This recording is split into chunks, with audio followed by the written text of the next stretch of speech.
अगर हमें आगे बढ़ना है तो हमें दो चीज़ों का विशेष ध्यान रखना पड़ेगा। एक हमारी अच्छी संगति और दूसरा कड़ी से कड़ी मेहनत, कठोर परिश्रम। इसलिए हमेशा कठिन परिश्रम और अच्छी संगति को अपने जीवन का मूल मंत्र बना लें। हम सब ने देख सुना है आइंस्टाइन का नाम। एक महान भौतिक शास्त्री थे। सापेक्षता के सिद्धांत को उन्होंने दिया था।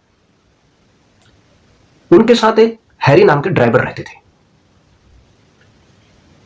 उनकी कहानी मैं इसलिए बता रहा हूं क्योंकि वो हैरी हमेशा उनके साथ रहते थे। वे जहां जाते थे व्याख्यान में, अपने लेक्चर देने के लिए, किसी यूनिवर्सिटीज में, किसी प्रोग्राम में, किसी अन्य किसी भी सेमिनार में जब वो जाते थे तो ड्राइवर को भी साथ ले जाते थे। वह ड्राइवर की यह विशेषता थी कि वो उनके एक एक भाषण को, उनके एक एक स्पीच को, उनके एक एक व्याख्यान को वो बहुत गहराई से सुनता था, किनारे में खड़े होकर के। और एक समय ऐसा आया कि उनके ड्राइवर ने उनके भाषण, उनकी बातें, उनके तर्क, उनके विचार हूबहू जिस अंदाज में, जिस शैली में वो बोलते थे, वो सब के सब उनको याद हो गए थे। तो एक बार वो हैरी ने उनसे चर्चा की आइंस्टाइन से कि मैं भी तो आप ही की तरह बोल सकता हूँ।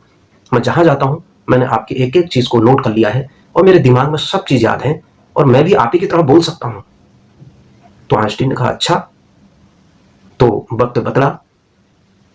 आइंस्टाइन को पता था कि ये मेरी तरह ही यह सब कुछ सीख गया है। तो वो समय आया, एक बार आइंस्टाइन एक यूनिवर्सिटी में अपना लेक्चर देने के लिए, ब्रिटिश यूनिवर्सिटी में कहीं लेक्चर देने के लिए जा रहे थे। तो उनको हैरी की वो बात याद थी। उन्होंने कहा हैरी, आज आप मेरी जगह लोगे और मैं आपकी जगह लूंगा। मैं गाड़ी चलाऊंगा, मैं आपका ड्राइवर बनूंगा और आज आप आइंस्टीन बनेंगे। यहाँ आपको कोई जानता भी नहीं है, न मेरे को यहाँ कोई जानता है। बस इतना जानते हैं कि आइंस्टीन आने वाले हैं और कौन है उनका चेहरा मोहरा किसी ने नहीं देखा है। इसलिए आज आप मेरी जगह पर बोलोगे और मैं पीछे खड़े होकर सुनूंगा। और हुआ भी यही। उस ड्राइवर ने हूबहू उसी अंदाज में, उसी तर्क के साथ, उसी भाषा शैली में उन्हीं फार्मूलों को उनके सामने, उस व्याख्यान को हूबहू रखा। लेकिन एक स्थान वहां पर ऐसा आया जब प्रश्नोत्तरी का कार्यक्रम हो रहा था, सवाल जवाबों का कार्यक्रम हो रहा था, क्वेश्चन आंसर का समय हो रहा था, तो उसमें कहीं ना कहीं वो फंस गए थे। लेकिन उस ड्राइवर को उनके संगति का असर ऐसा था कि उनके अंदर ऐसी तार्किक क्षमता हो गई थी कि लोगों ने जब सवाल पूछा तो जब अटकने लगे थे वो, तो उन्होंने कहा कि इतना सरल सवाल आप पूछ रहे हो मेरे से, ये सरल सवाल तो मेरा ड्राइवर ही बता देगा। अब वो ड्राइवर कौन? आइंस्टाइन। तो आइंस्टाइन को ने वो सवाल का जवाब दे दिया।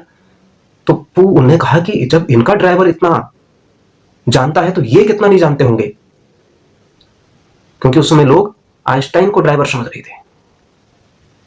तो इतना ही जोरदार तालियों से वह परिसर, वह जो सेमिनार हॉल था, गूंज उठा। इसीलिए कहते हैं हमारी जैसी संगति होगी वैसी ही हमारी रंगत होगी। भगवान श्री राम की शरण में आकर के, उनकी राम नाम के प्रताप से विभीषण जैसा व्यक्ति भी रावण के जंजाल से बच सका। शबरी जैसी आत्मा को मोक्ष प्राप्त हुआ। अहिल्या जैसी माता को, जो पत्थर बन गई थी, उनको चरण रस से उनको नया जीवन दान मिला। न जाने कितने लोगों के उद्धार हुए। हनुमान जैसा महान भक्त, भगवान लक्ष्मण का सानिध्य, भगवान श्री कृष्ण के शरण में आने से मीराबाई, रसखान, न जाने कितने लोग, उनका उद्धार हुआ। गीता जैसा महाकाव्य रचा गया, रामायण जैसा महाकाव्य रचा गया। जिसने जैसी संगति की उसको उसी का वैसा ही परिणाम आया। इसलिए हम जैसी संगति करते हैं, जिस प्रकार का व्यवहार करते हैं, जिस प्रकार का आचरण करते हैं, वैसे ही परिणाम हमारे जीवन में आते हैं। इसलिए हमेशा अच्छा सोचें, अच्छा बोलें, अच्छा करें, अच्छे लोगों के बीच रहें, सकारात्मक बदलाव की ओर निरंतर सीखें, निरंतर चलते रहें और हमेशा जीवन भर हमारे मन के अंदर जिज्ञासु प्रवृत्ति हो। हम सीखते रहें ताकि हमारे जीवन के अंदर एक नई, जो हमारी जीवन, जो क्योंकि हम तलवार की धार के समान उसके ऊपर चलने वाले लोग हैं, आरे की धार के समान अगर हमारे पास है, अगर हम उसमें भी चलें तो हम बिल्कुल निर्बाध रूप से उसमें चलते रहें। तो ऐसा हमारा व्यवहार, हमारा चरित्र, हमारा एक एक पल, एक एक क्षण, एक एक चिंतन, क्योंकि ये सरस्वती रूपी जो वाणी है, ये हमें हमारे कर्म, हमारे आचरण, हमारे व्यवहार में, हमारी वाणी में, हमारे शब्द में, हर प्रकार के तरीकों में ये हमको एक नई दिशा देते हैं, नई गति देते हैं। आइए एक अच्छा चिंतन करें, अच्छा सोचें और समाज के उन चुनिंदा लोगों में से कुछ विशेष करके दिखाएं, ताकि हम सब मिल करके एक नए भारत का पुनर्निर्माण कर सकें। वंदे मातरम। नमस्कार।